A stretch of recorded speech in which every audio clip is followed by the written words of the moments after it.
What's poppin', Palaxy? Today on the Bounty Board, we've got a special guest for you guys, the supervising director and co-producer of Marvel's Moon Girl and Devil Dinosaur. An amazing man. So kick up that warp drive and let's punch this thing. Hello, everybody, and welcome back to the Guardians of the Palaxy podcast. My name is MT, and I'm joined here with my co-host, Whitney Van Laningham. What's going on, Whitney? We got something special today with the audience, right?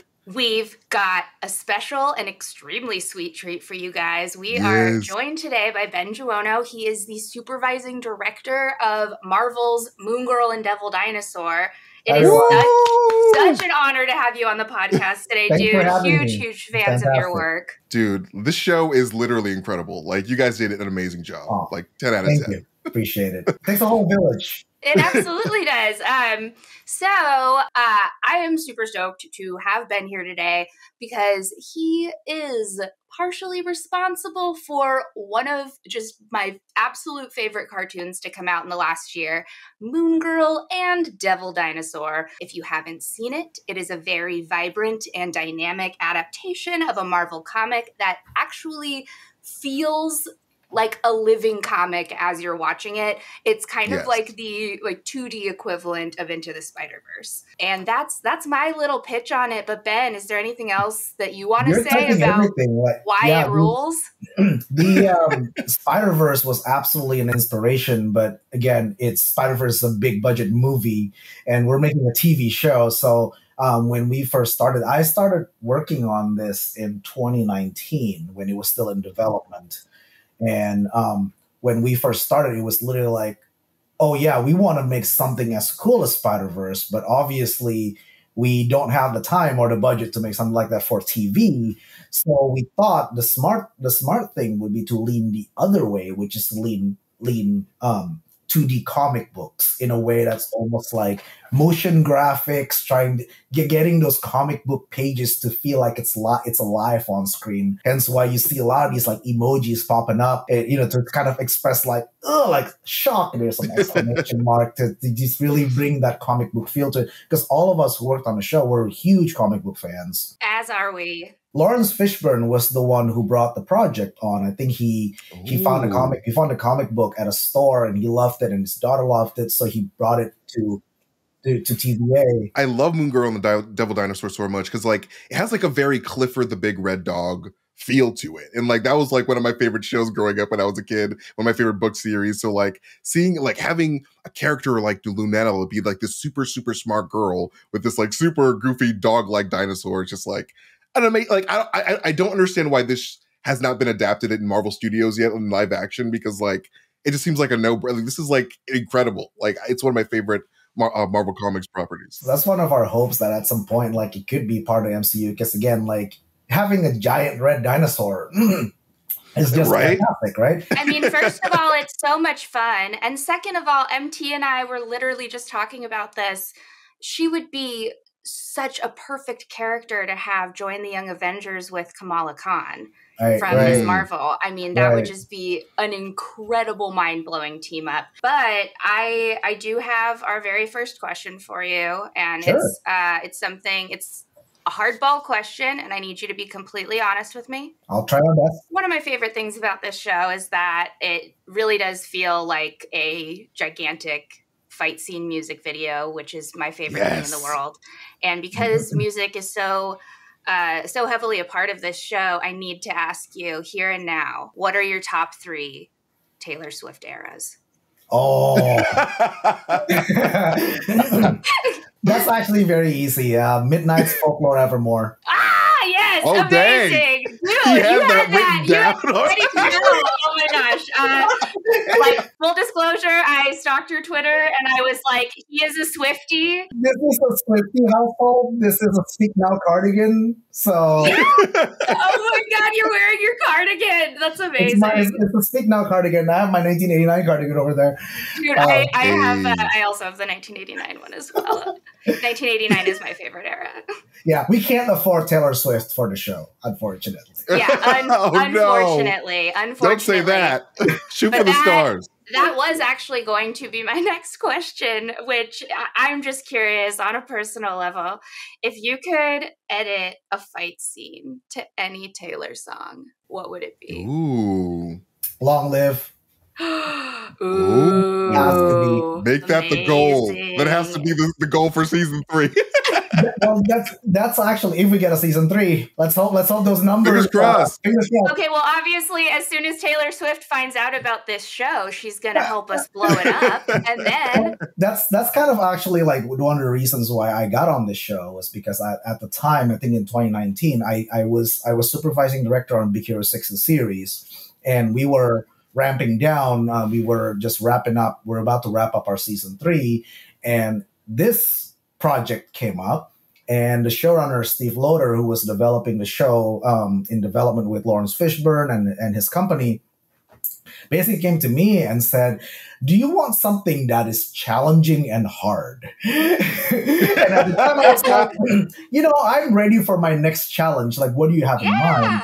Right. And he said, "I want to make an animated show, but I want to make an animated Baby Driver." Basically, how do we make an animated show where it's not normally when you make these kind, like even on Big Hero 6 and just standard, you make the animation first. So we have a script, we storyboard, we turn it into an animatic, we watch it, we get notes, it gets sent to an animation studio, it gets animated.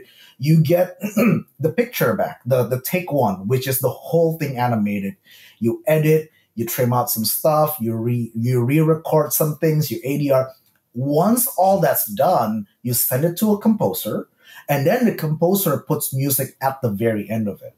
And what we wanted to do with the show is, how do we get that music to be part of the process from the beginning? So sometimes even in, I don't know if you've seen the script for Baby Driver, when Edgar Wright wrote it, the songs are listed in the script. The song's part of the story. The song is part of the choreography and how he shoots.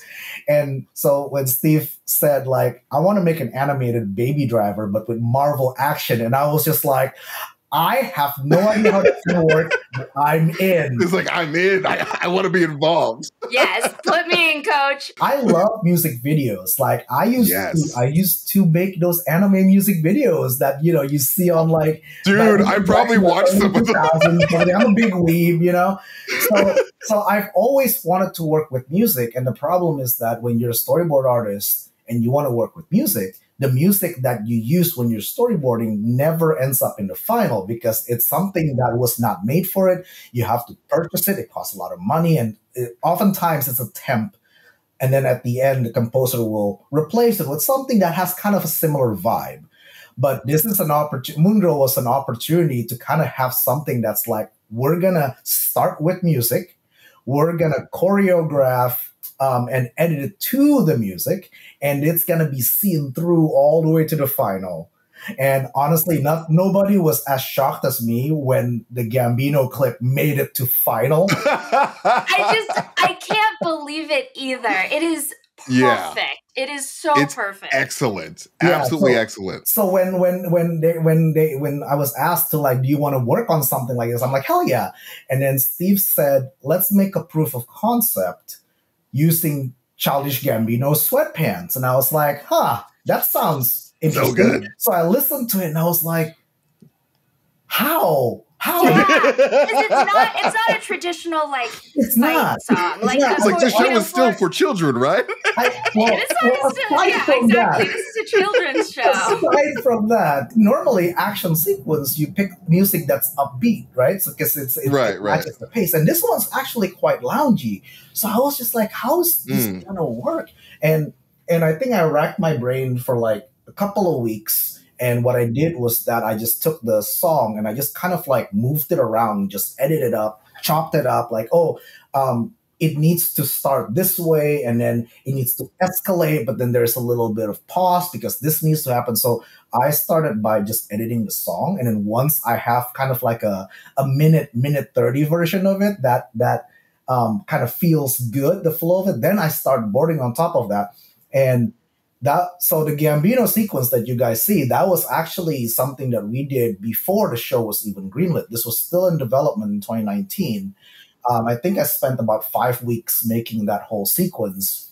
And that was the sequence that when I finished it, I showed it to Steve and our producers, and they're like, "Oh my God, this is so different from everything else that they had at the time." And normally these kinds of things, it's like, okay, this is good. Let's revise it. Let's change this. It got so hyped that it went straight to the executives, and then the executives went straight. It just kind of get distributed around. So we didn't have a pilot by this point. About a month after the clip, the Gambino clip made rounds, they were like, "We're gonna announce this show at D23." What? Oh my God! So at D23 in August of 2019, Lawrence Fishburne showed up.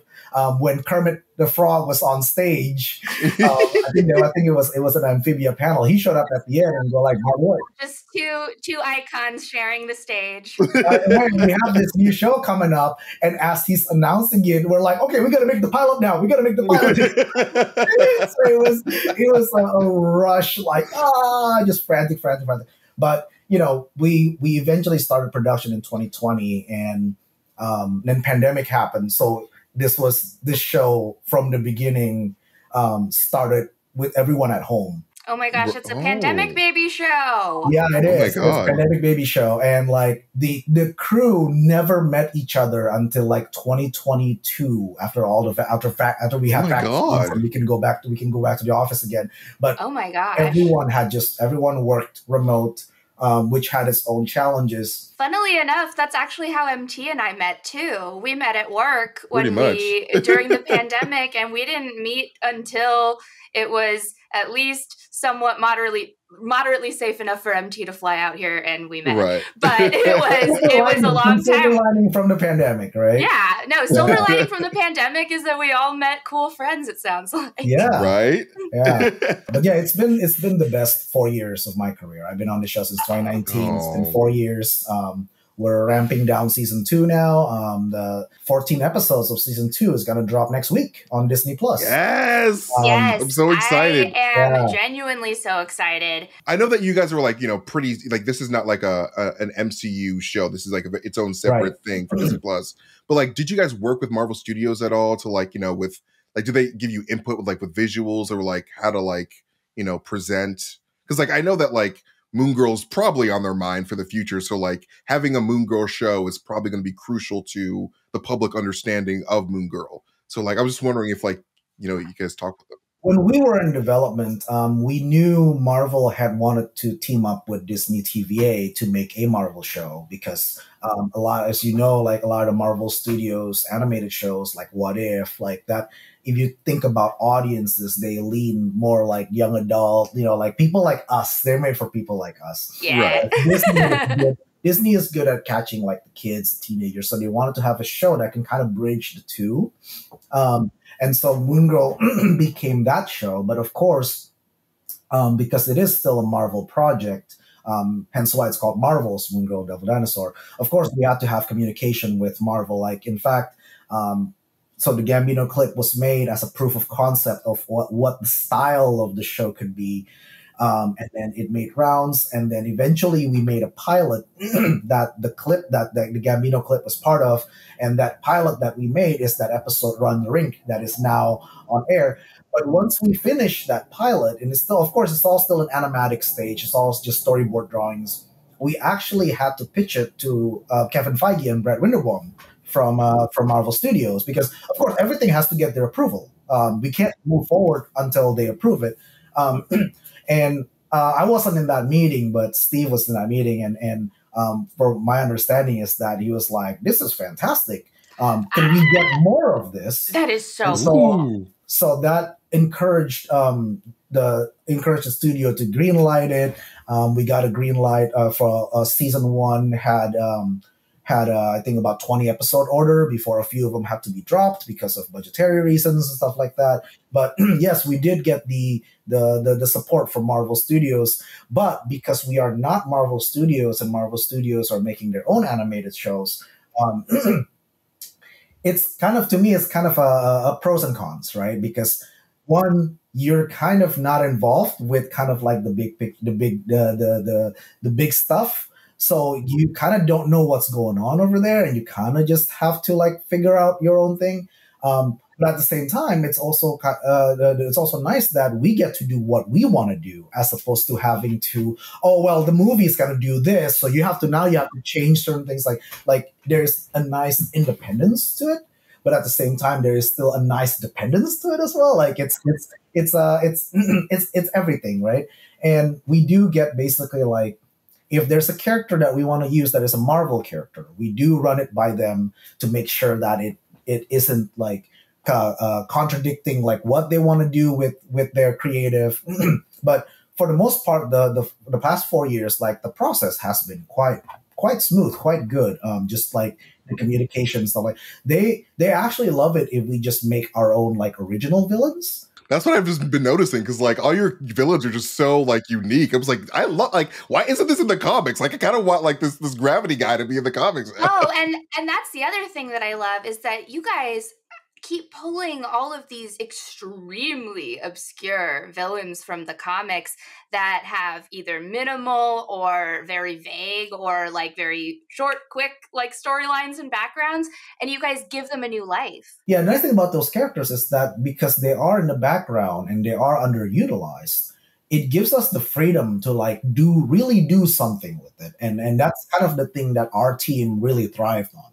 We wanted to take something and that a lot of people don't really, care about, or it's in the peripherals, in the background, and kind of bring it to the forefront and like infusing it with something new that is fun and exciting. And so, like with a lot of the original villains, this was actually a surprise for me when they were like, we'd love it if you guys just come up with your own original villains. Because I thought, being a Marvel show, they're going to be like, you can only use our characters. But no, they give us freedom. So that's why we have a lot of original characters. That's amazing. Yeah. And I love it. I even love like the little subtle behind the scenes tie-ins to the Marvel Cinematic Universe. Like, for example, yeah, we start to sneak in as much as we can. Yeah, no, it really is. It does feel like it is still connected and cohesive enough that if they do decide to bring Moon Girl into the MCU, there will be things where we can point to it and say, see, they were laying the groundwork all along. That was the hope. So we'll see. I loved that you guys borrowed some actors who are other characters in the MCU, like obviously Lawrence Fishburne, right, who it has a role in Ant-Man and the Wasp. As much as we can, we try to use the original actors too when we have cameos. Like Lawrence Fishburne plays the Beyonder on our show. Yes. His character, Dr. Foster, also showed up in one of the episodes. Yes. And like we actually got Kobe Smolder to play Maria Hill. Oh my God. Yeah. Oh my gosh, I completely forgot about that for a second. Yes, Yeah. she was on the show as well. So as much as we can get the original, and that's kind of the thing too. This is why, like, also in What If, sometimes you see the real actor, sometimes you see someone else, and a lot of it is not so much that we don't want them or like we want them. So much of it just depends also on their availability. Right. Yeah. That makes sense. Like, this is a super random question because like I have ADHD and I have weird imagination. I love it. Organic. Have you guys considered Amadeus Cho? Because like he's another genius in the Marvel universe, and like I feel like him and Lunella would have such an interesting chemistry because like they're just two geniuses. So like I would really love, like, if you guys get greenlit for season 3, which he's a favorite of mine. He's a favorite of mine, and I had always wanted to utilize him, but there were restrictions on using him, so we could not use him. But again, like these things change all the time. If we get a season 3, and again, this is why like we're hoping the season 2 numbers are good, because if we get a season 3, because these things continue to change. A lot of the stuff that we weren't able to do in season 1 because of certain things, we were able to do in season 2 because the conditions have changed. And some things that we were able to do in season 1 and season 2, they're like, actually, we can't do that anymore. So the conditions will change again for season 3, and we're hoping that if we do get a season 3, there will be a lot more things that we can do with it, especially bringing in more of these characters. in season 2 has a really fun character that we had been wanting to use, which is Kid Cree. Yes, we were just talking about that. That was my next question. Oh my gosh, you beat me to the punch. That was literally my next question. I am so excited to see Kid Cree in the show. As soon as I saw him in the little promo teaser that just came out, I was like, yes, because he is one of my favorite storylines from the comics. I actually was literally just reading it this week. The storyline where in the comics he decides to target Moon Girl because she's technically the quote unquote weakest Inhuman at the time, because she's just been hit with Terrigenesis. She does not even know what her powers are at that point. She's still waiting for them to be revealed.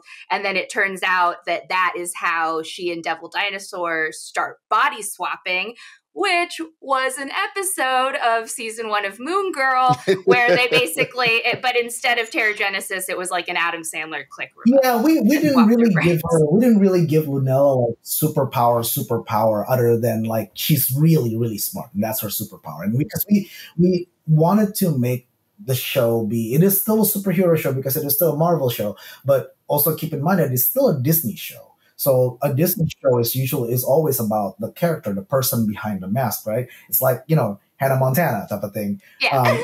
But because we wanted to, one of the main themes of the show is that part of Lunella's journey is realizing that she is already a hero, even without the costume Moon Girl, right?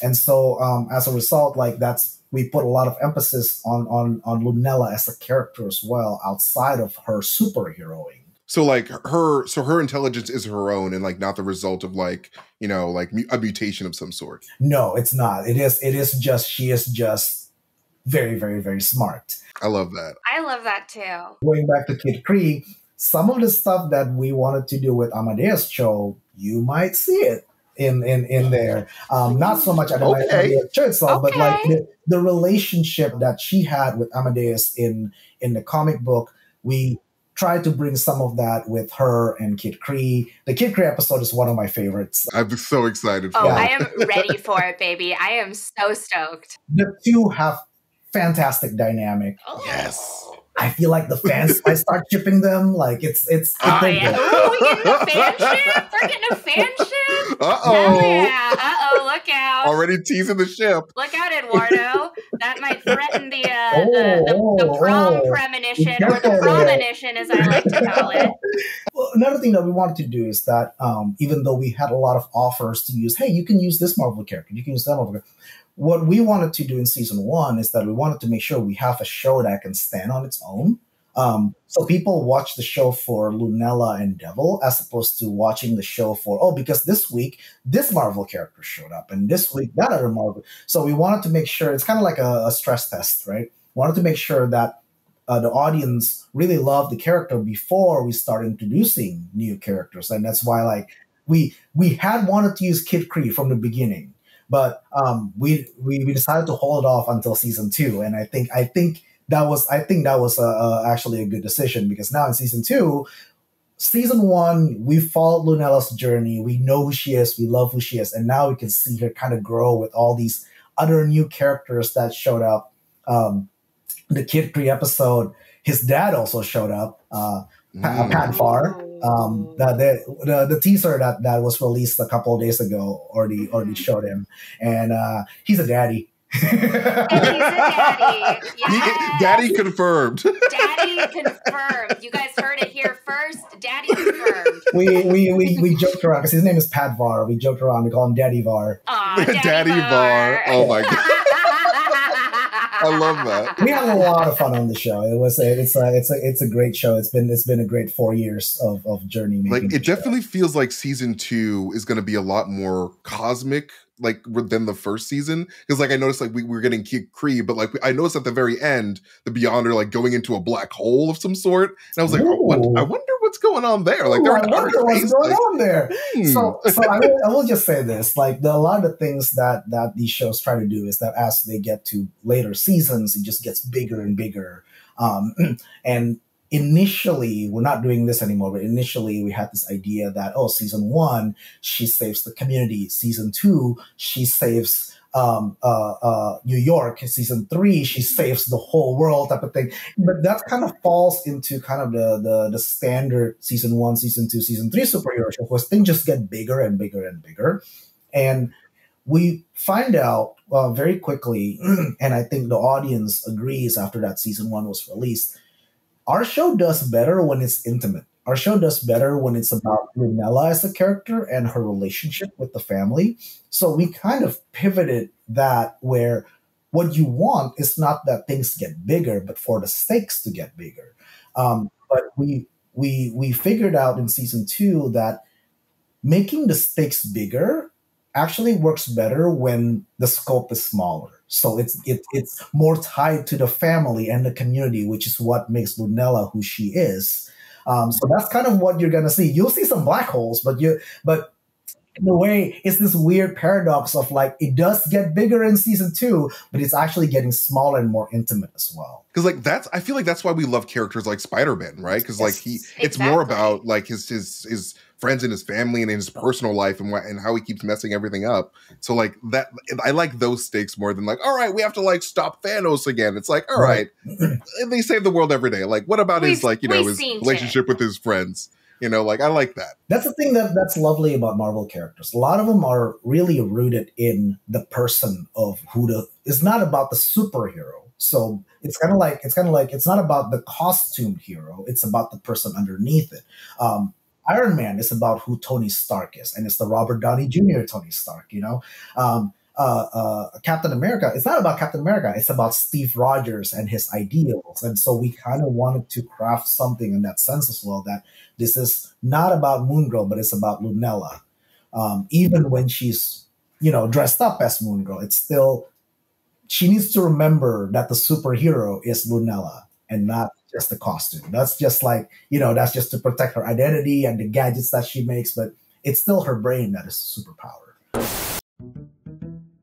As a potential parent, one of my biggest fears is that my hypothetical children will one day grow to hate me. You're not my dad! Well, those fears can go away because I'm using Bechtold Farms sneaky gingerbread houses. Regular gingerbread houses, be gone, because these gingerbread houses aren't your father's gingerbread houses, nor are they your mother's gingerbread houses. These are, pow, sneaky gingerbread houses that sneak up on you. Pow! Say goodbye to gumdrop shingles and Twizzler roofs.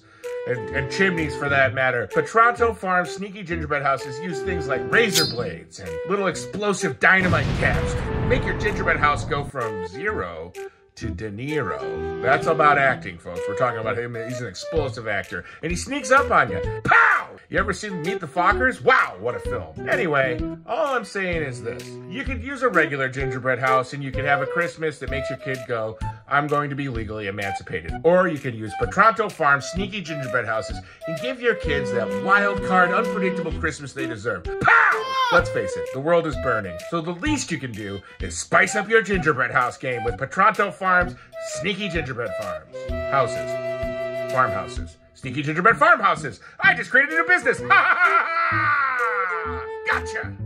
I honestly feel like you guys have made like the perfect like Marvel Proud Family type show. Because like I love the Proud Family growing up. Like that was my jam. So I was like, this is the new Proud Family, and I freaking love it. It's Proud Family with the dinosaurs. It's around the corner from us. Like they're gonna have they're working on more seasons that will. That's so cool. Okay, can I tell you guys a dorky story, a little dorky story from my past? Yes. So I grew up loving the Proud Family as well. And one time I went to the spelling bee, and the voice of Oscar Proud, I guess his daughter was also in the spelling bee. Oh my God. I won. And I won the spelling bee. And afterwards, I went up to him to try to take a picture. And he was like, well, you kind of just beat my daughter, but yeah, I guess. And I was like, I am so sorry. I am so sorry. But he was joking. He was very nice about it. He was very, very kind. It was very funny. I was like 10 years old, and I was just like, I'm sorry. I cannot believe you did that. Look, he's a professional actor. He should know it's all business. So that's spelling. It's all business. It's all business, okay? He was really nice. It was very funny. Well, I didn't know you won a spelling bee. I'm so jealous. Oh, yeah. I lost the spelling bee growing up. I was like, no. Girl, I won the SoCal state championship when I was in 4th grade. Oh my God. I didn't know I was spell talking to stuff right. celebrity. It's amazing. And I never shut up about it. It was the best moment of my life, and I am chasing that high every day. It's on the top of her resume. 4th grade spelling bee champ, Southern California. Speaking of voice actors, I noticed, of course, that our boy David Tennant is going to be in this. Oh my God, I'm so jealous. And oh my God. I would It's never so cool. put you in a position to reveal any spoilers. I don't want to be spoiled personally. Are there any non-spoiler little hints about the character? Lucky for you, again, the teaser that they dropped a couple of days ago actually showed David Tennant's character. Okay, is he the dog? Is he the dog? I Oh wasn't, my God. okay, yes, okay. I wasn't 100% sure if it was just like his name was on screen coincidentally at the same time as the dog, or if he was the dog. Yes, I am so He excited. plays an alien dog. He plays an alien dog in an episode about a dog show. So, Oh, don't tell me that Pops finally gets to go to the Dorchester Dog Show, does he? I mean, you can put 2 and 2 together. You know about all this because you obviously watch the show. So, you know. Listen. I'm kind of That's a so super great. fan. I can neither confirm nor deny, but you know. That's so great. We got Scrooge McDog. Let's go. David Let's Tennant. go. Amazing. We have because a lot of the crew are dog people. And in my past shows, there's hardly ever dogs. Usually it's cats. When I was on Big Hero 6, the series, we had Mochi, the cat, and then I was on Adventures of Puss in Boots before at Netflix. You were on Puss in Boots. So we haven't been able to it feels like every time I'm on a show, it's always cats first. So on this show, because a lot of us are dog owners, we're like, we want to put dogs in. So we do have an episode of season 2 about dog show, and that's where we have David Tennant, who plays an alien dog, involved in it. He's fantastic. Oh my God, it's David Tennant. He's got to be. David Tennant, come on. He gives his all, regardless of whatever role it is. You've seen him in DuckTales as Scrooge McDuck. It's fantastic. Yes, of course. And so here's a little trivia. When you watch the dog show episode with David Tennant in it as an alien dog, every dog sounds that the character makes, it's all David Tennant.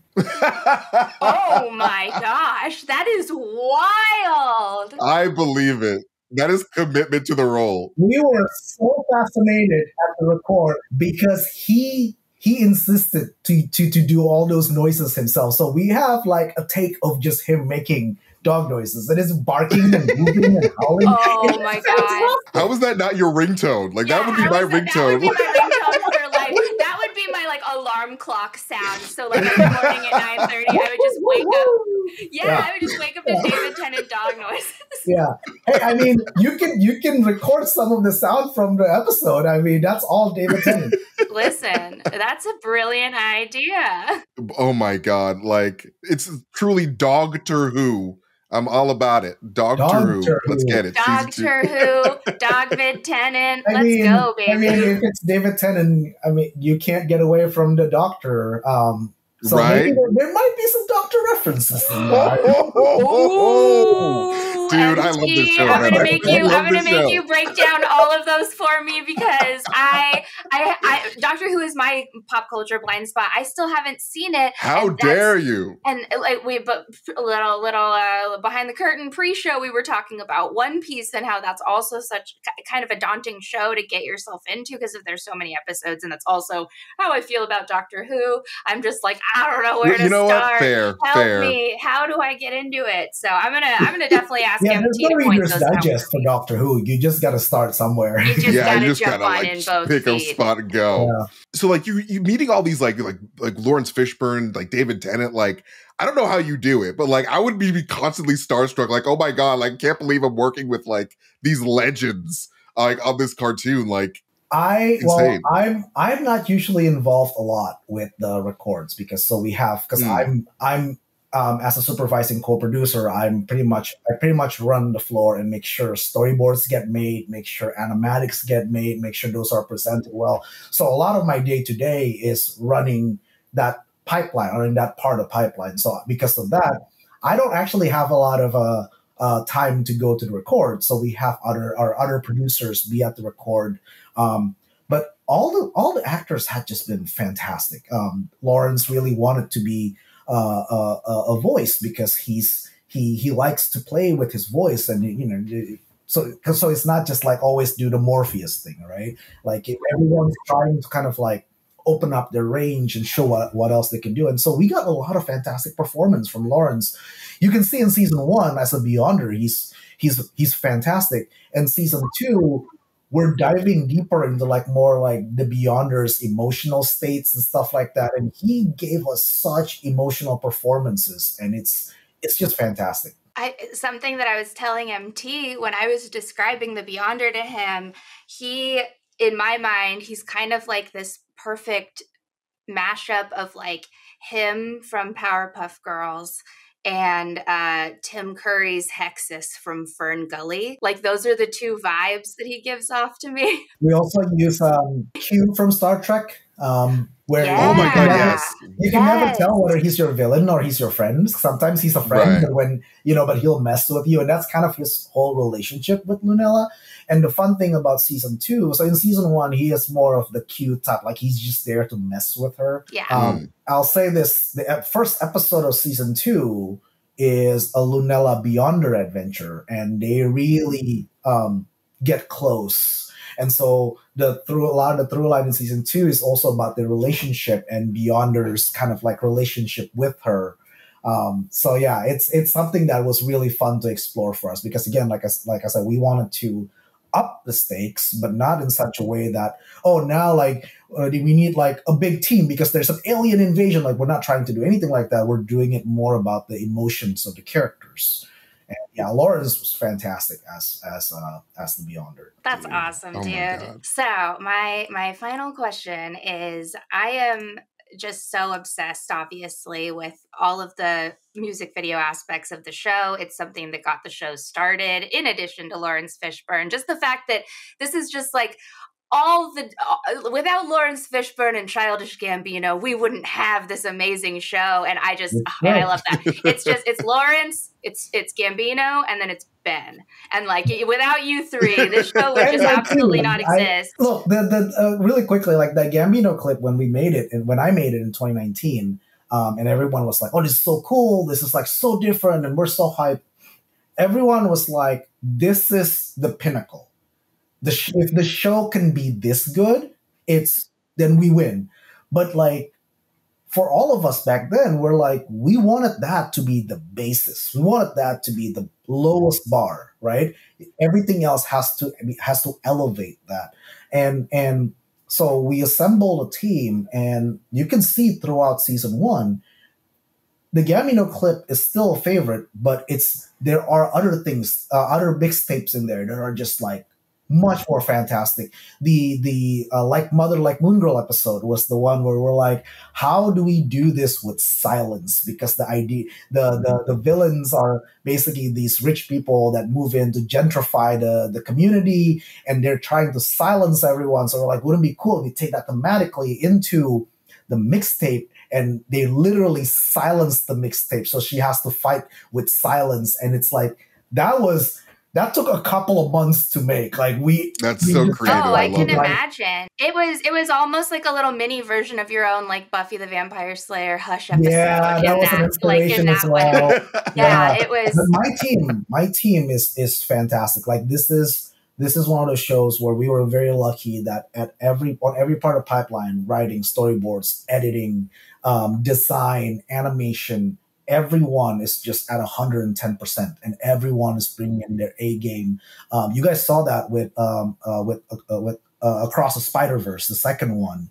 Like it's just fantastic from top to bottom, and it's because at every part of pipeline, you have people bringing in their A game. And again, like this show we wouldn't be able to make it without my amazing team. Like you guys are absolutely incredible. Like I am like hats off to you guys, because like you guys do what I call like the James Gunn approach, where like you guys value music and you guys are valuing like, building emotional connections with like characters and building actual characters. It has to So, be like, you guys are everything has to work it. in harmony, right? Sorry, last question. Yeah, last question. so no. Oh my gosh, no, this is amazing. My final question was just going to be, again, without spoilers or anything like that. Can you tell us anything about your favorite mixtape of season 2, and like what was the most fun to work on? My favorite mixtape of season 2. Oh man, there's a lot.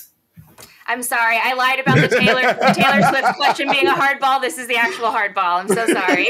Also, what is the meaning of life while you're at it? Yeah, while you're at it. There is one that is, how do I say it without spoiling things? I know it's hard. I'm sorry. There's one that is very close to Lunella's relationship and like her relationship with her friends and her relationship with Kid Cree. That will show up more. This is more on the. I think this is one of the latter episodes. I can't remember. Again, I don't know the air order off the top of my head. Right. But, that makes sense. Disney Channel is dropping it. I think a few episodes per week type of thing. But all the episodes for season 2, all 14 episodes, are gonna be on Disney Plus on February 3rd. So if you're a binge type, you can just watch the whole thing. But this is one of the mixtapes that's towards the end of the run of the 14, which is let's just say it's got something to do with school dance. Ooh, okay. School dance! Oh, I love a good school dance episode. Let's go. Right. Yes. That's one of my favorite for season 2. Oh my gosh. I cannot wait for this season.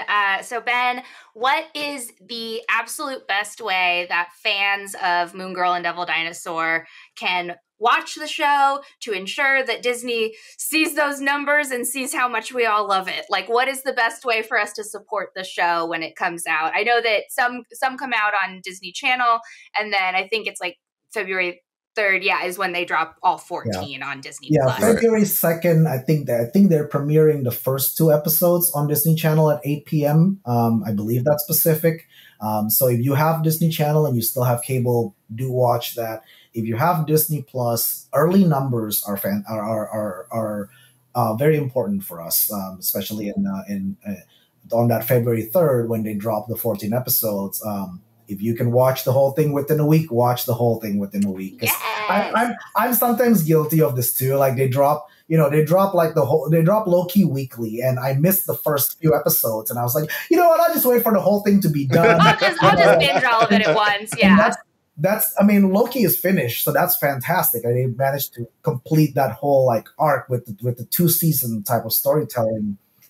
For Moon Girl, we really need those early numbers because we want this to be a 3-season show. We have, again, just taking Lunella as a character and kind of like, where does she start and where does she end?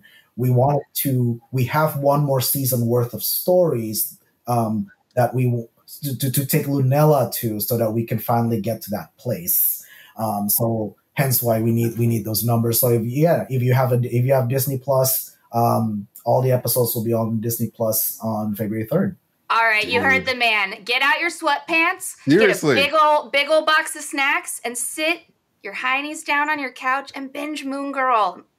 Seriously. At least within the first week it comes out. You guys will not regret it. It is the coolest show ever. You'll have a great time. You guys will have the best time. We have several episodes with 2 mixtapes. So a lot more music, a lot more double mixtape. What?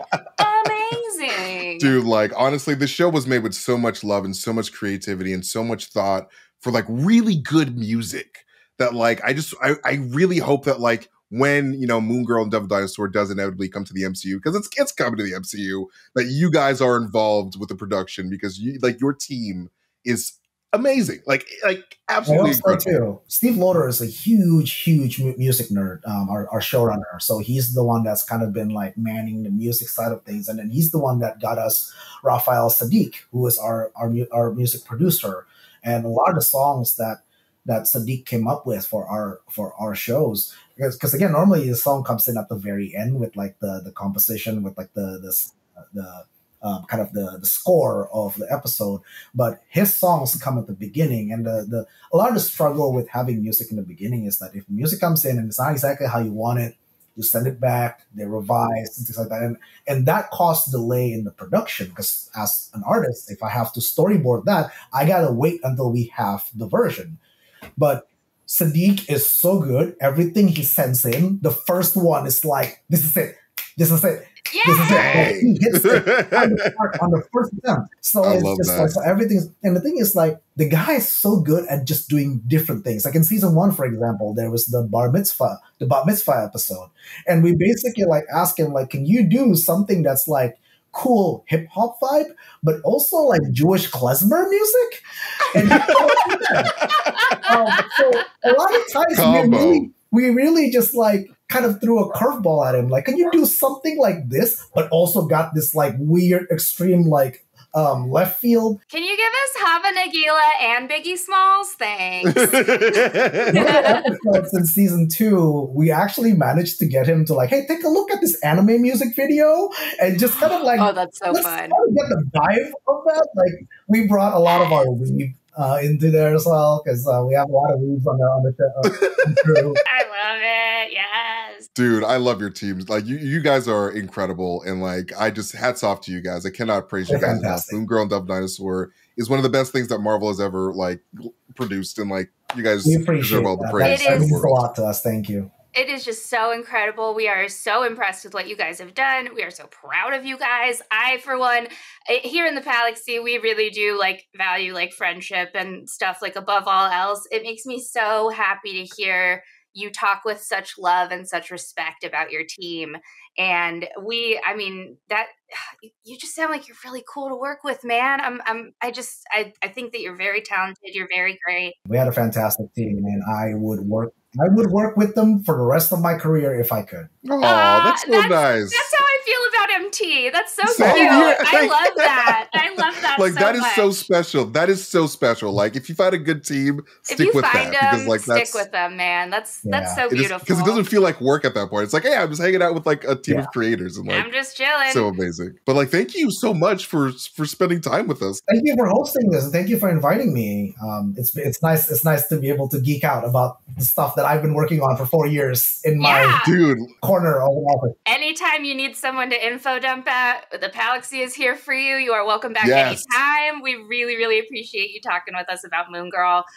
Everybody go watch Moon Girl. It is the best show you will watch. It is so amazing. So good. Like you will not regret it. Like you will have a good time. So watch it immediately when season 2 drops. Immediately. First thing. Immediately. Sweatpants on. TV on. Let's Every go. Every TV that you own needs to be streaming Moon Girl and Devil Dinosaur, right? Stream it on your laptop. Stream it on your phone.